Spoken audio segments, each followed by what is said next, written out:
Hello friends, welcome back to our YouTube channel. आज के इस वीडियो में हम रिव्यू करेंगे एक अपकमिंग आईपीओ पिरामिड टेक्नोप्लास्ट का, जो कि 18 अगस्त से 22 अगस्त के बीच में ओपन रहेगा। तो इस वीडियो के अंदर हम पूरा रिव्यू करेंगे और इस आईपीओ के बारे में जानेंगे कि इस आईपीओ में हमें अप्लाई करना चाहिए या नहीं करना चाहिए। तो आइए देखते हैं। सबसे पहले हम इसका ग्रे मार्केट का प्रीमियम देखेंगे, इससे हमें लिस्टिंग गेंस का अंदाज़ा हो जाएगा। फिर दोस्तों जानेंगे कि इस कंपनी की डिटेल्स के बारे में कि ये कंपनी ऐसा क्या काम करती है और कौन सा ऐसा सेक्टर है और फ्यूचर में कंपनी हमें रिटर्न दे सकती है या नहीं दे सकती।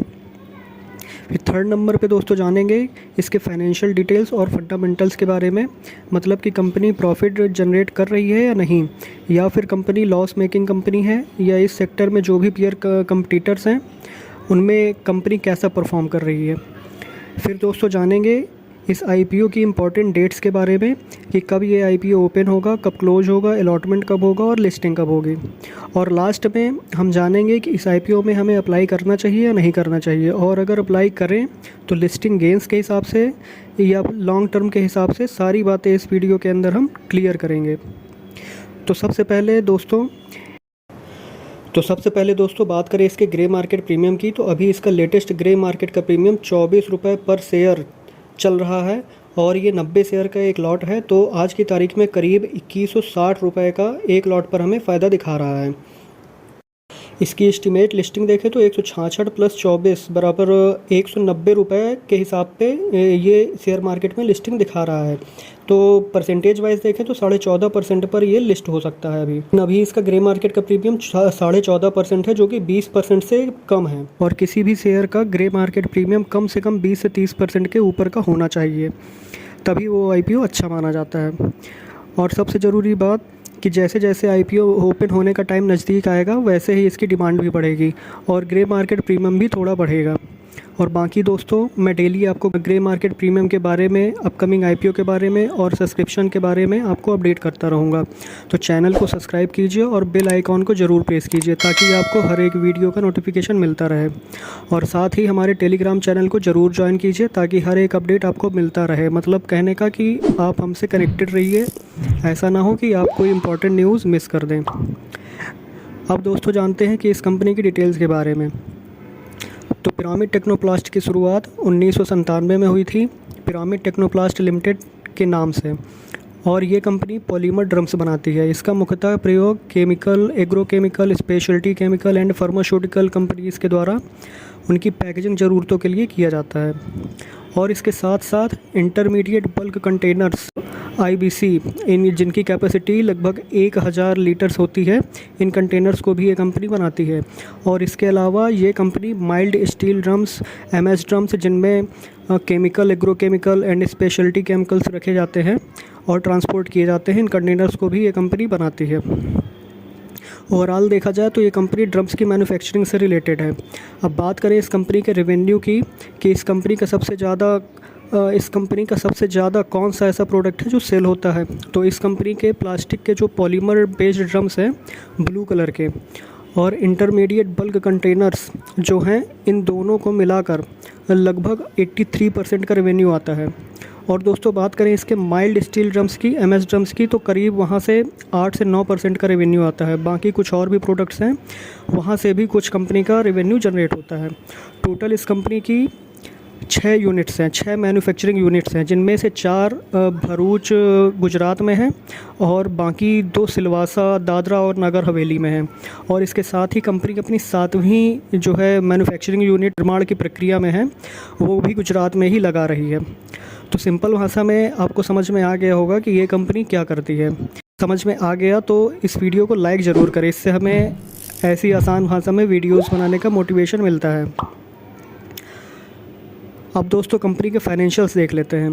तो इसके फाइनेंशियल देखें तो 2021 से 2023 तक के इसके फाइनेंशियल्स दिए गए हैं।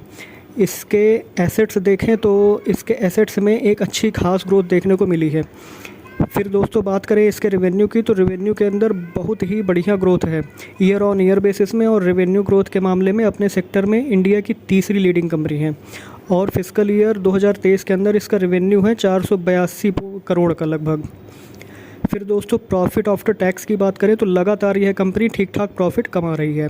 ईयर ऑन ईयर बेसिस पर देखें तो मार्च 2021 से मार्च 2022 के बीच में करीब 10 करोड़ का प्रॉफिट हुआ है, और मार्च 2022 से मार्च 2023 के बीच में करीब 5 करोड़ रुपए का प्रॉफिट कंपनी को हुआ है, जो कि 2022 की तुलना में 50% का डिक्लाइन हुआ है।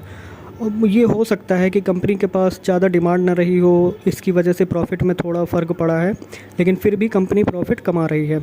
फिर दोस्तों ईयर ऑन ईयर बेसिस पर इसकी नेटवर्थ भी बढ़ रही है, और इसके पास रिज़र्व कैश भी है करीब 76 करोड़ रुपए का, और इस कंपनी के ऊपर बोरोइंग्स है वो करीब 55 करोड़ रुपए की है, जो कि कुछ ज़्यादा नहीं है।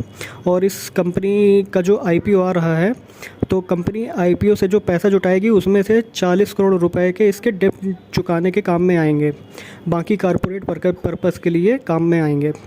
ओवरऑल देखा जाए तो कंपनी के फाइनेंशियल्स ना ही बहुत ज़्यादा मजबूत है और ना ही बहुत ज़्यादा कमज़ोर है, एवरेज है, मीडियम। दोस्तों इसकी आरओई की बात करें तो आरओई 29.61% है, और आरओसी की बात करें तो आरओसी करीब 21.37% है, और रिटर्न ऑन नेटवर्थ करीब 29.61% है। और जिस कंपनी की ये सारी चीज़ें मिनिमम 15 से 20% से ज़्यादा हैं, वो कंपनी अच्छी मानी जाती है। और इसका अगर हम ईपीएस देखें तो वो 10.24% का है, जो कि ठीक है, क्योंकि कंपनी लगातार प्रॉफिट कमा रही है।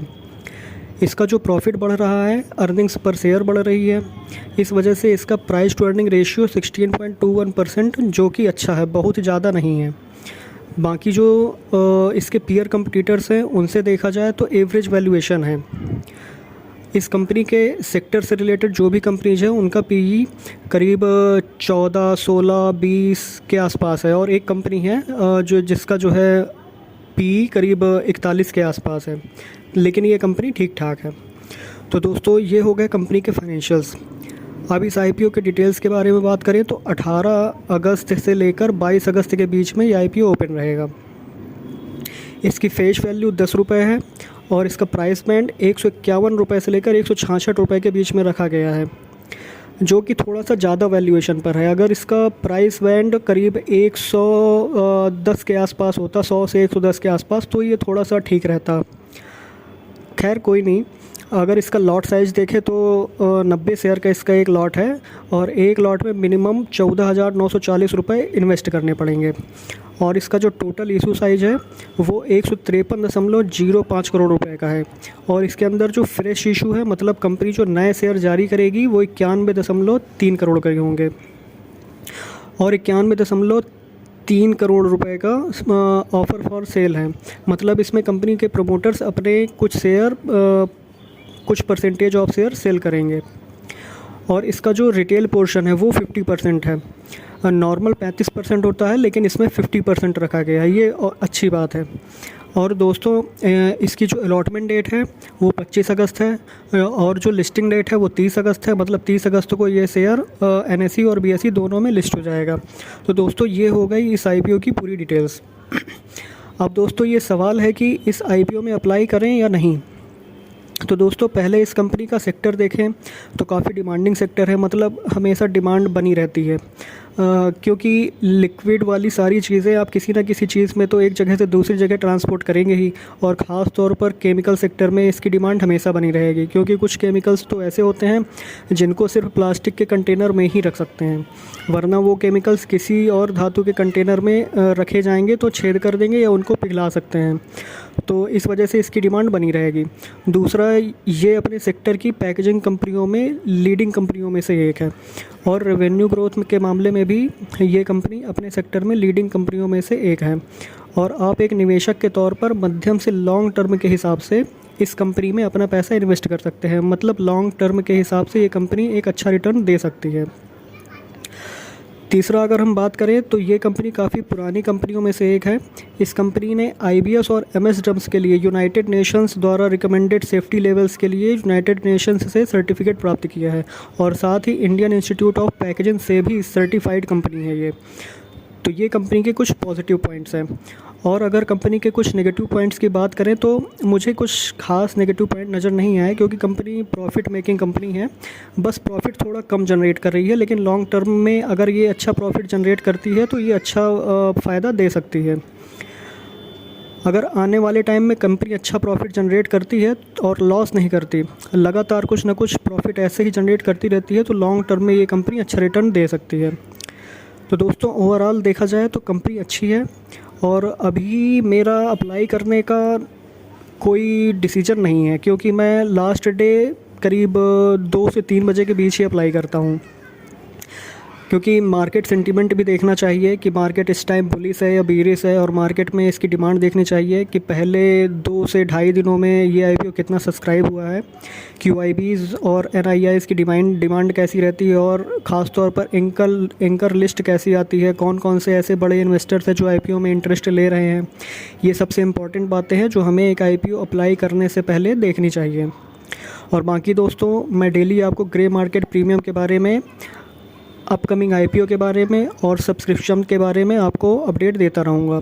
तो प्लीज़ चैनल को सब्सक्राइब कीजिए और बेल आइकॉन को ज़रूर प्रेस कीजिए, ताकि आपको हर एक वीडियो का नोटिफिकेशन मिलता रहे। और टेलीग्राम चैनल को ज़रूर ज्वाइन कीजिए, ताकि आप हर एक अपडेट आपको मिलता रहे। मतलब कहने का कि आप वेल कनेक्टेड रहिए, ऐसा ना हो कि कोई इंपॉर्टेंट न्यूज़ मिस कर दें। तो उम्मीद करता हूँ आपको ये वीडियो पसंद आई होगी। तो अभी के लिए इस वीडियो में इतना ही, मिलते हैं नेक्स्ट वीडियो में। Thank you.